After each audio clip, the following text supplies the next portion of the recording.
Motion in your step. Motivation in your heart. Hello, and welcome to today's Motion and Motivation podcast.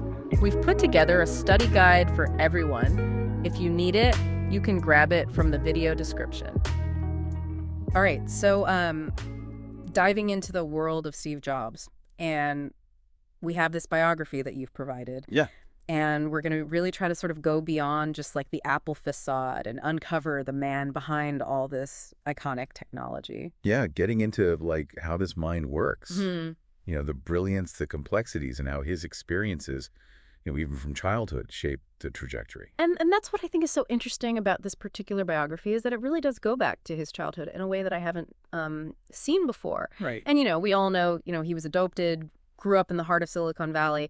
But this whole thing about the carbon microphone really struck me as fascinating. Yeah, it's like a small detail, but it's so revealing, I think. Mm-hmm.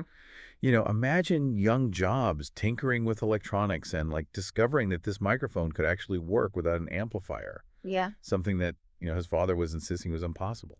And the biography even says, that he felt this sense of shame, realizing that he was right and his dad was wrong. Absolutely. Like, how does that, It creates this really interesting, complex emotional landscape for him. Because he's like proud of his knowledge, but then there's this underlying tension there. Right. And so I think it speaks to just this lifelong need he had to kind of prove himself to be seen as like the genius and the innovator. Yeah, and it's like that moment with that microphone planted the seed for this obsession with elegant and simple design. Totally. Like seeing something work flawlessly without having to have all this extra complication and complexity to it. Yeah, and that fascination with electronics just kind of blossomed from there. Building Heath kits as a kid, learning about the value of craftsmanship from his father, who even despite that microphone incident, really instilled in Jobs like a deep appreciation for well-made, even hidden parts. Yeah, it's interesting how those early influences, with his father being a machinist, followed him into the tech world.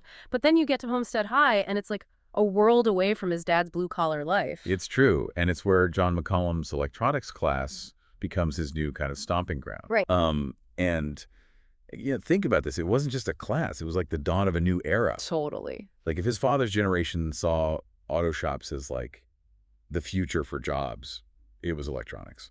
Yeah, and it's also where he meets Steve Wozniak, forming this partnership that would just change the course of technology history. Yeah, I mean, their shared love for electronics went beyond just building things. It was about like pushing boundaries, even if it meant getting into a little bit of mischief. They were probably up to no good at times. Oh, absolutely. Yeah. I mean, the story about the blue box that they created. Oh, tell me they were making free long-distance phone calls. Of course they were. Yeah. And just reveling in it. Oh, that's great. It was about more than just the technology. It was about like challenging the system, having a laugh, showing off their ingenuity. So it's that same kind of rebellious spirit that leads him to Reed College and, drops out, but he's still sticking around auditing the classes that fascinate him. Yeah, like calligraphy. Like who knew? That a class on like lettering would later influence the design of Macintosh fonts. I love that, though. It's crazy. It just shows that like he was always absorbing, always making connections, even if they weren't immediately obvious. Always searching, always pushing the boundaries. And, in a way, it makes his journey to India, seeking enlightenment, makes a lot more sense. Yeah, that experience with Zen Buddhism would have such a lasting impression on him. That emphasis on simplicity. Minimalism. Yeah. It really resonated deeply with Jobs, and it became this core principle in his design philosophy and, frankly, his entire approach to life. Yeah. Yeah. So from blue boxes to Buddhism, Jobs' path was anything but predictable. But it all kind of leads to Apple, and that's where things, I think, really start to take off. It's true. But, talk about a study in contrast with this partnership between Jobs and Wozniak. I mean, here you have the visionary and the engineering genius coming together, but their approaches to creating were so different. And this biography really highlights how that tension, that push and pull, actually fueled a lot of their early success. It's like the classic debate, elegance versus functionality. Right. Where Jobs was just obsessed with simplicity. You know, almost like a control freak, really. Yeah. And Wozniak, on the other hand, was all about possibilities and customization and the story about the number of slots on the Apple II motherboard. Yeah. I always go back to that because I just think it illustrates this so perfectly. Yeah. Oh, tell me about that, because I know I read that and was like, this is so Jobs. Right. Yeah. So Wozniak wants 8 slots for users to just like go wild with add-ons, Yeah, just have at it. Exactly. Whatever you can dream up. But Jobs insists on two. Wow. One for a printer, one for a modem. He wanted to control that experience from the very beginning. He wanted a seamless user experience, even back then. Yeah. He really saw those extra slots as just invitations for clutter, for chaos. Too many choices. Too many choices. Yeah. Yeah, exactly. Yeah. And he wanted to kind of guide the user's interaction, curate it even. It's so interesting. And it wasn't just about the technology, though. It was about design as well. I mean, the biography talks about Jobs rejecting entire batches of circuit boards because the lines weren't perfectly straight. I mean, Unbelievable. can you imagine being that much of a perfectionist? But it's like he was obsessed with making even the unseen beautiful. Yeah. Yeah. He brought that value from his father's machine shop Yeah. into this world of computers. Yeah, and speaking of design, who would have thought that a Cuisinart would inspire the look of a computer? Right. It's true, though. It's true. Yeah, he wanted the Apple II to be approachable, friendly. And at the time, like Cuisinart appliances represented that kind of sleek, modern simplicity that he was going for. Yeah. It's just a fantastic anecdote that shows how much attention he paid to every little detail, even the ones that people might not even consciously notice. And of course, the Apple II was a smash hit. But fame and fortune affected Jobs and Wozniak very differently. Very differently. It seems like Jobs really craved that limelight, that validation of his vision. Yeah. Whereas Wozniak, while brilliant, was much more content just tinkering away in his own world. Yeah.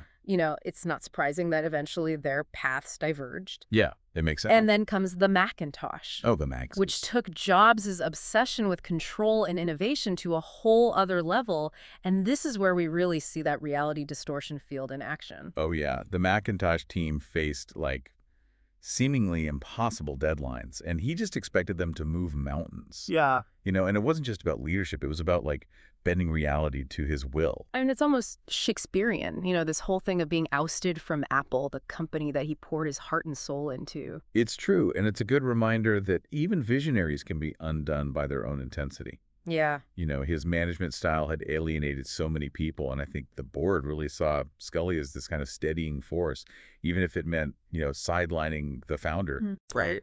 But of course, this wasn't the end for Jobs, not even close. He channeled all that frustration, that need to prove them wrong, into his next act. Yeah, into Next T. And, it's interesting because on the surface, at least, it seems like such a departure for him.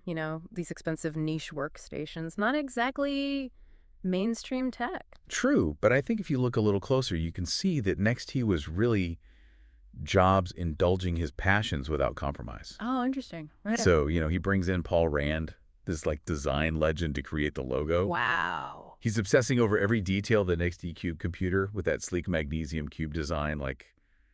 It was a testament to this belief that technology could be both powerful and beautiful, But beauty doesn't always equal success, right? Unfortunately not, no. Next, he really struggled to gain a foothold. Jobs was clashing with colleagues again. It seemed like maybe that magic touch was gone. Yeah, it's a humbling chapter for sure. Yeah. But an important one. Next T may not have been a commercial success, but I think it really forced Jobs to kind of refine his vision, learn from his mistakes. Right. And perhaps most importantly, it led him to acquire this little animation studio called Pixar. Pixar. Yeah. That's quite a turn. It's hard to imagine the same mind behind the sleek Macintosh also giving us Woody and Buzz Lightyear. Right, and yet it makes perfect sense. Yeah.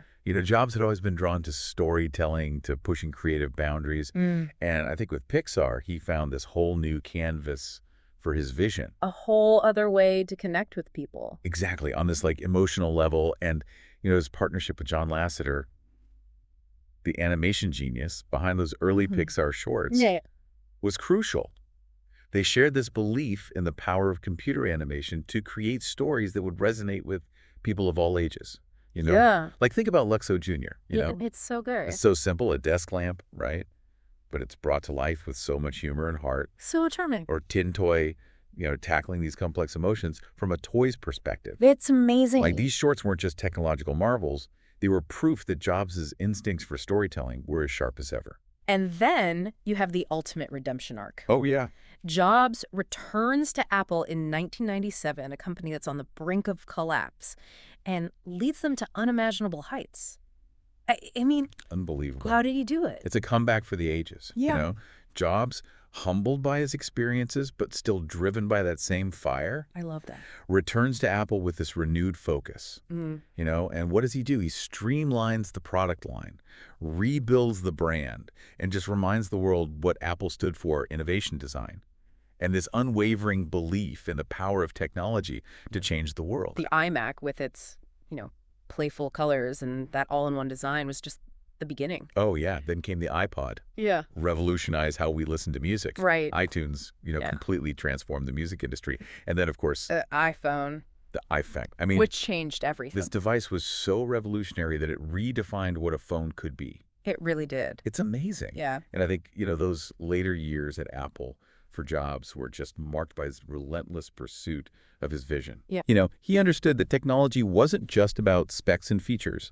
It was about creating experiences that felt magical, intuitive, and deeply personal. So, his legacy is complex, right? It is. Filled with contradictions. He was demanding, even ruthless at times, but he was also this visionary, this master storyteller, and this relentless innovator who really did change the way we live and work and interact with the world around us. He did. And, that's the thing about Steve Jobs, isn't it? He wasn't perfect, but he was unforgettable.